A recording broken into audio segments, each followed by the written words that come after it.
Hello friends, उम्मीद है आप सभी लोग अच्छे होंगे, बढ़िया होंगे आप सभी लोग।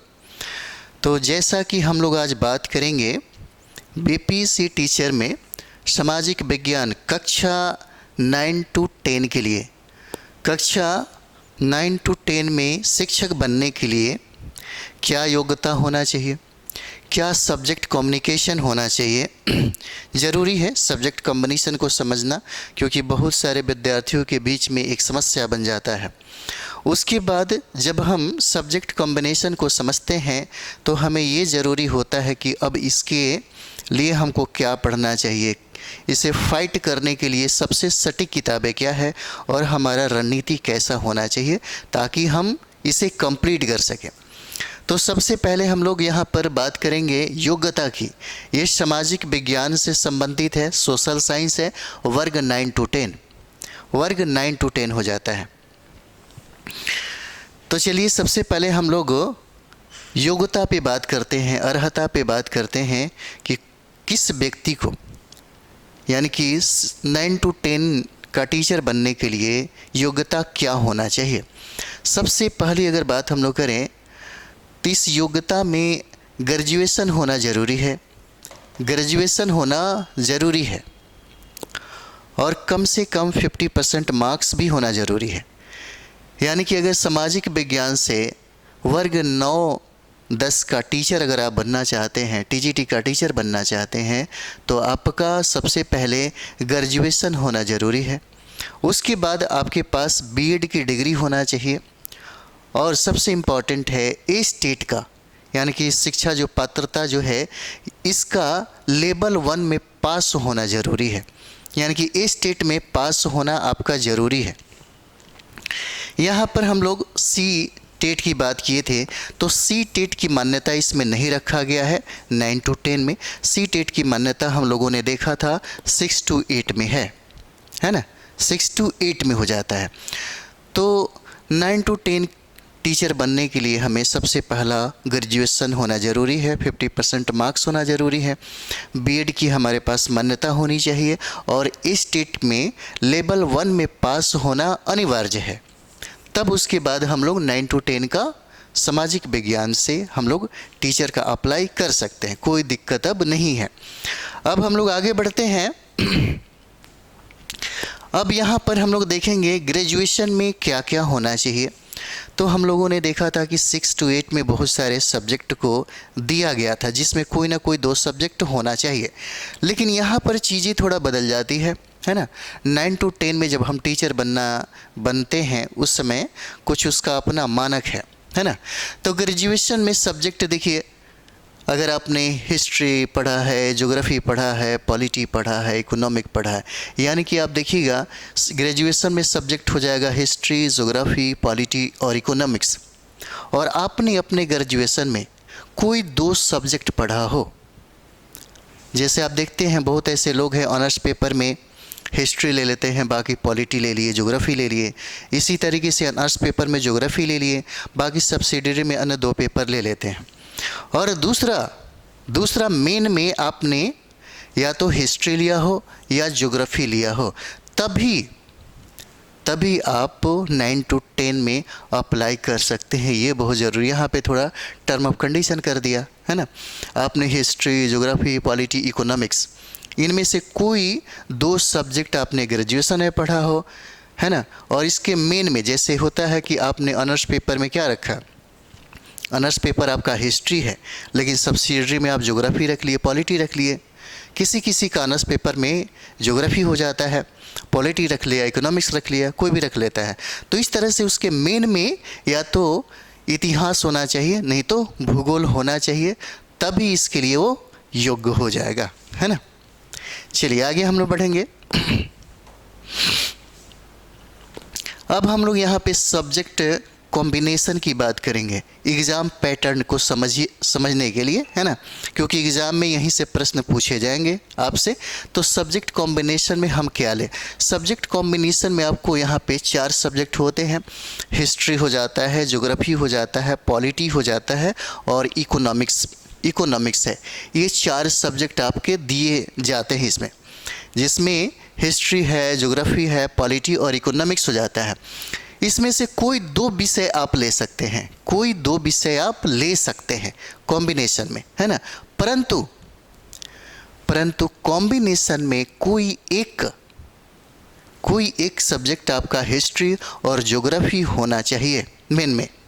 परंतु कॉम्बिनेशन में एक विषय आपका हिस्ट्री या ज्योग्राफी होना ही चाहिए। जैसे में अगर आपने हिस्ट्री रखा तो हिस्ट्री के साथ आप क्या रख सकते हैं, यानी कि हिस्ट्री आपने कॉम्बिनेशन में रखा तो दूसरा सब्जेक्ट में आप क्या रख सकते हैं, तो ज्योग्राफी आप रख सकते हैं, पॉलिटी आप रख सकते हैं और इकोनॉमिक्स आप रख सकते हैं, है ना। उसी तरीके से मेन में भी आपको, अगर आपने ज्योग्राफी लिया है तो ज्योग्राफी के साथ आप चाहते हैं कि दूसरा सब्जेक्ट कॉम्बिनेशन में कौन सा लिया जाए, तो पॉलिटी ले सकते हैं या इकोनॉमिक्स ले सकते हैं, है ना। ठीक है। जैसे में हिस्ट्री आपने रखा तो हिस्ट्री के साथ आप चाहते हैं कि कॉम्बिनेशन के लिए कोई दूसरा सब्जेक्ट रखें, उसमें आपके पास ऑप्शन है, या तो ज्योग्राफी रख लीजिए। अगर आपको लगता है कि हमारा पकड़ ज्योग्राफी में अच्छा है तो ज्योग्राफी रखिए। अगर आपको लगता है कि नहीं पॉलिटी में अच्छा कर सकते हैं तो पॉलिटी रखिए, या आपको लगता है कि हम इकोनॉमिक में बेस्ट कर सकते हैं तो इकोनॉमिक लीजिए। इसी तरीके से अगर आपने ज्योग्राफी लिया है और ज्योग्राफी के साथ आप चाहते हैं कोई दूसरा सब्जेक्ट भी रखें, तो पॉलिटी आपको समझ ज़्यादा आता है तो पॉलिटी रखिए। अगर इकोनॉमिक्स में लगता है कि हम बेस्ट कर सकते हैं, अच्छा कर सकते हैं, तो आप इकोनॉमिक्स रखिए, है ना। उसके बाद हम लोग यहाँ पर आते हैं एग्ज़ाम पैटर्न। एग्ज़ाम पैटर्न में सबसे पहला जो पेपर होगा सभी लोगों के लिए रहता है, वो भाषा से प्रश्न पूछे जाते हैं और 30 प्रश्न पूछे जाते हैं। 30 प्रश्न पूछे जाते हैं जिसमें पास करना अनिवार्य है ना। उसके बाद हमारा जो मेरिट लिस्ट बनता है वो जीएस पे बनता है और आपके सब्जेक्ट कॉम्बिनेशन पे बनता है। जीएस से 40 प्रश्न पूछे जाते हैं, जीएस से यहाँ 40 प्रश्न पूछे जाते हैं और सब्जेक्ट कॉम्बिनेशन से 80 प्रश्न पूछे जाते हैं, और ये 2 सेक्शन में होता है। एक सेक्शन में 40 प्रश्न पूछे जाते हैं और दूसरा सेक्शन में आपको 40 प्रश्न पूछे जाते हैं। इस तरह से 80 प्रश्न ये हो जाएगा और 40 प्रश्न जीएस का मिला दीजिएगा तो टोटल 120 हो जाता है, और इसी पर आपका मेरिट निर्धारित करता है। अगर इसी में आपको सबसे बेस्ट आपको स्कोर करना पड़ेगा, है ना। उसके बाद हम लोग आते हैं नेक्स्ट। अब हमको क्या पढ़ना चाहिए।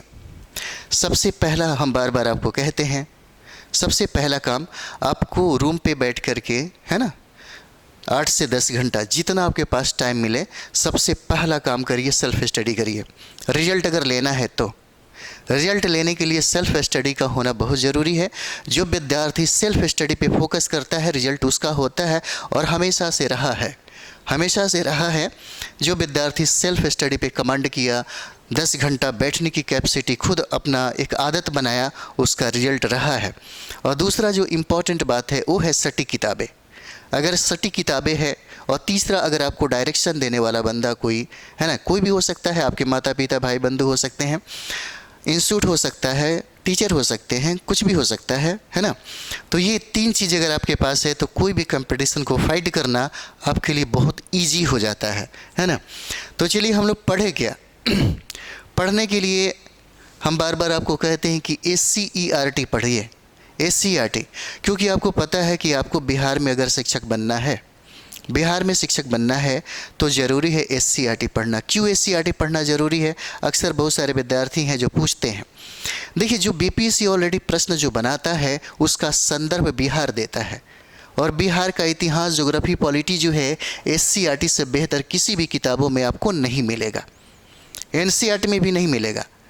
अगर आप बिहार का एग्ज़ाम दे करके फाइट करना चाहते हैं तो आपको सबसे पहली प्राथमिकता SCERT ही पढ़ना होना चाहिए। 6 से लेकर के अगर 10th क्लास तक आप कमांड कर लेते हैं तो आपका कोई प्रॉब्लम नहीं होगा, चाहे वो GS की बात हो जाए और चाहे आपके सब्जेक्ट कॉम्बिनेशन की बात हो, वहाँ से प्रश्न निश्चित तौर पे आप बनाएंगे ही बनाएंगे। अगर आप, क्योंकि हम NCERT की बात इसलिए कर रहे हैं ताकि NCERT भी अनिवार्य हो जाता है ना, और 9, 10 और 11, 12 के लिए सबसे ज़रूरी है दोनों। सब नहीं पढ़ा जाता, इसमें ऐसा नहीं है कि सारे चीज़ें पढ़ना है। हमें ये जानना ज़रूरी है कि हमें क्या पढ़ना चाहिए, हमारे सिलेबस में क्या है, हमें कहाँ पे फोकस करना चाहिए, हम किन किताबों पे ज़्यादा फोकस करें, और किताबों में बहुत सारा चीज़ है, उन किताबों से हमें क्या पढ़ना चाहिए ये जानना ज़रूरी है ना। तो यहाँ पे एनसीईआरटी में हम लोग 6 to 10+2 तक हम लोग यहाँ पर पढ़ेंगे। उसके बाद कुछ टेक्स्ट बुक है, खास करके टेक्स्ट बुक की बात हम करते हैं 9, 10 में, 11, 12 में। तो टेक्स्ट बुक में जैसे आप सब्जेक्ट कॉम्बिनेशन की बात कर रहे थे, तो आप चाहते हैं कि इतिहास में हमारा सबसे अच्छा मार्क्स मिले, औरों की अपेक्षा बेस्ट मार्क्स मिले, है ना। तो एक गाइड है किरण गाइड इतिहास का किरण गाइड है, आप वहाँ पे उसे ले सकते हैं। और उसके बाद ज्योग्राफी में महेश बड़वाल का ज्योग्राफी है, आप चाहें तो इसे भी पढ़ सकते हैं।